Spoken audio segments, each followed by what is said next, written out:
Good morning, everyone. I'm Riley King, and welcome to the Riley King Newscast right here on the Riley King Network. Let's begin. First up, New Hampshire unsolved case file disappearance of Patrick Murrell. Let's take a listen to the video from WMUR News 9.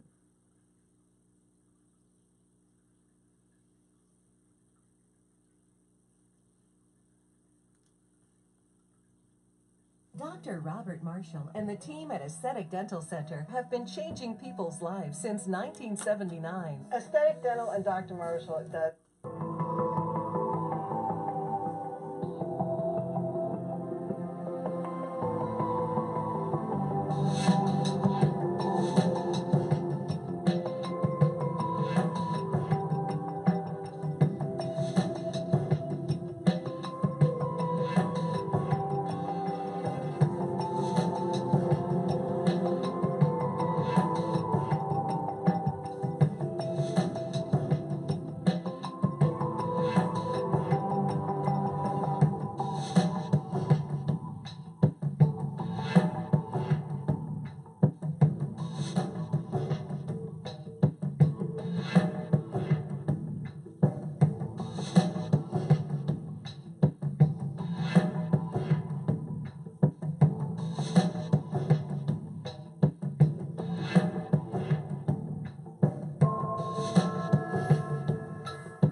Okay, and there you go on that video.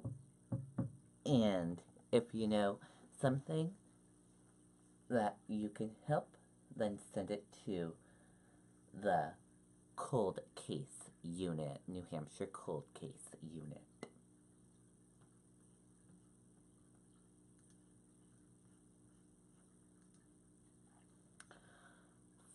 Falling concrete shut down Silver Line Tunnel until further notice. Let's take a listen to the video from WCVB Boston.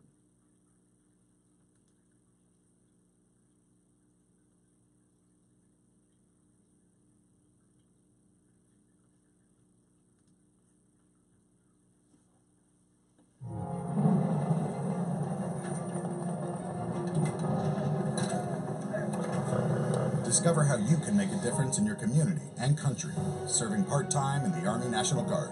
Visit goarmy.com/armyguard. It's awful timing. Confusion. Everything's funneling over here. Clouding the evening's commute. I think it's public transportation. Hundreds of riders were turned away and redirected onto street-level buses late this afternoon after the MBTA closed the Silver Line Tunnel at the World Trade Center station indefinitely. Very inconvenient. Officials say concrete fell onto one of the platforms. No one was hurt, and they won't say how much fell or when.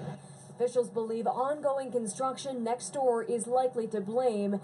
Structural engineers are now assessing the situation, and until that is complete and the tunnel deemed safe, it will not reopen. With PAX East, the popular multi-day gaming convention, set to start tomorrow.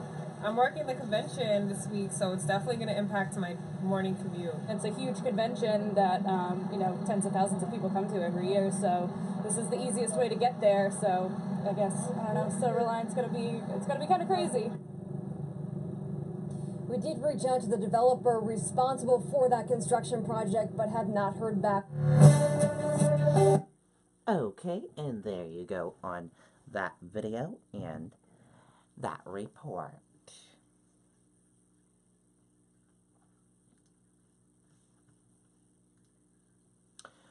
Robert Joyla's brother speaks out on 20th anniversary of murder. Let's take a listen to the video from WMTW News 8 Maine.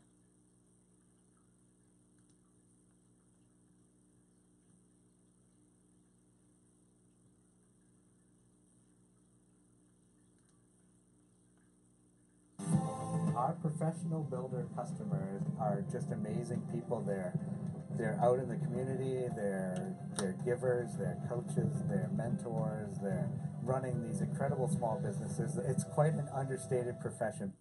Again, in the fall of 1997, the Joyle family moved from Texas to Maine, their first winter here, welcomed by the ice storm of 1998. But it was a few months later when their whole lives were turned upside down. He had a future that he never got to see.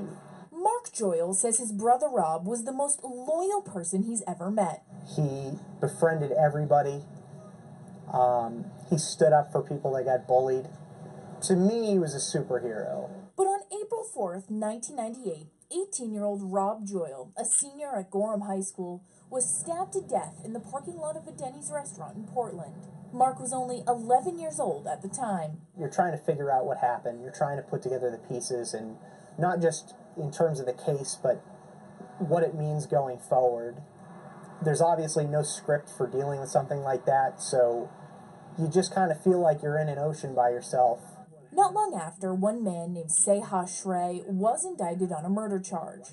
But according to Portland police, those charges were later dismissed by the Attorney General in the hopes that more evidence could be collected to better the case. You only have one shot at these types of cases, and you want to make sure that you present your best case to get a conviction.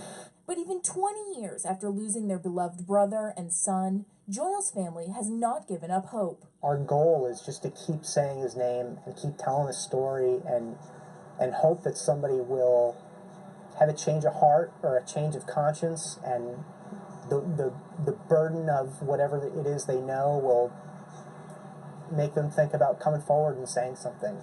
For Mark, he says it's the least he can do for the big brother who did everything for him. If the roles were reversed, he would be kicking down doors, he would be making phone calls, he'd be telling stories. He would have done that for us. If anything, I can't live up to the amount of loyalty that he showed. I can't do enough to compete with Rob's loyalty. So you just got to keep trying.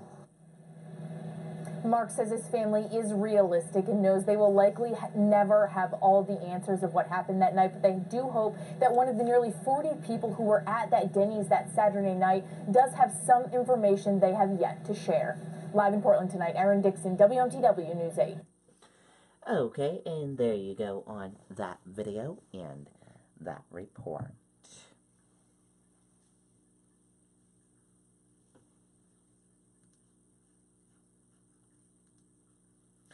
China may be using U.S. soybeans to hit Trump's political base.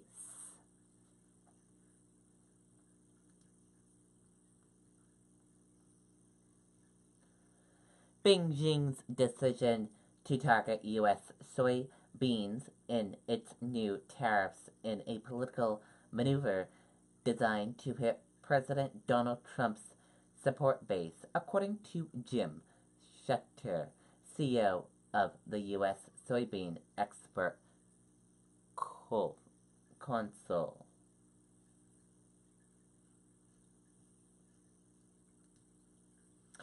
Trump signs proclamation authorizing National Guard to southern border.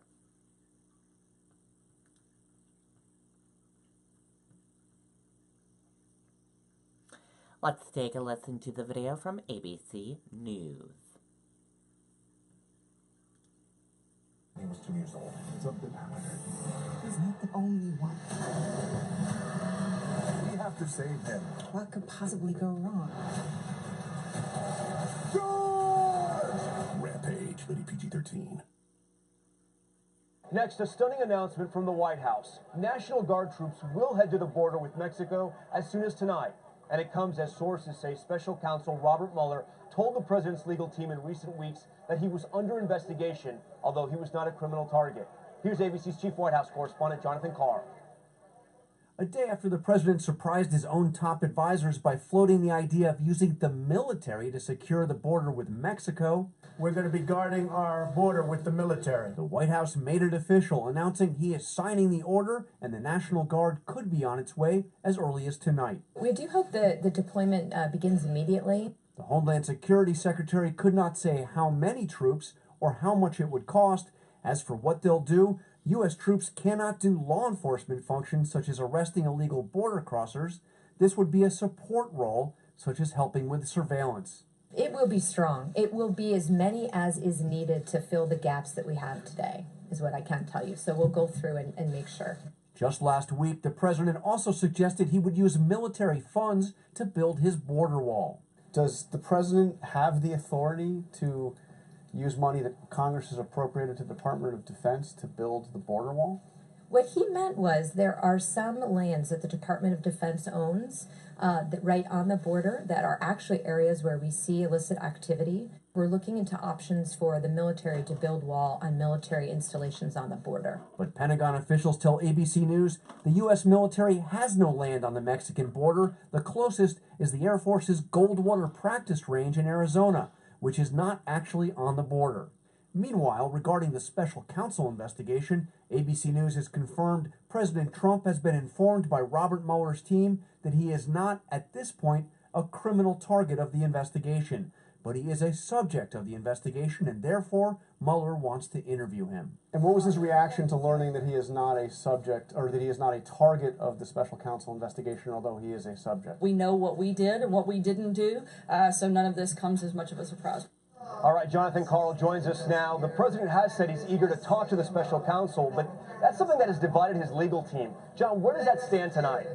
Well, some of his legal advisors have told him point blank it would be a terrible idea to talk to Robert Mueller. But as you point out, the president himself has said repeatedly that he is willing, even eager to talk to Mueller and would do so under oath. The White House has said nothing, Tom, to suggest that that has changed. Okay, and there you go on that video and that report. And that did it for the Riley King Newscast right here on the Riley King Network. I hope you all have a great rest of your Thursday, and I'll see you back here later on today for another newscast. I'll have a news report coming up in a little bit. Goodbye, everyone.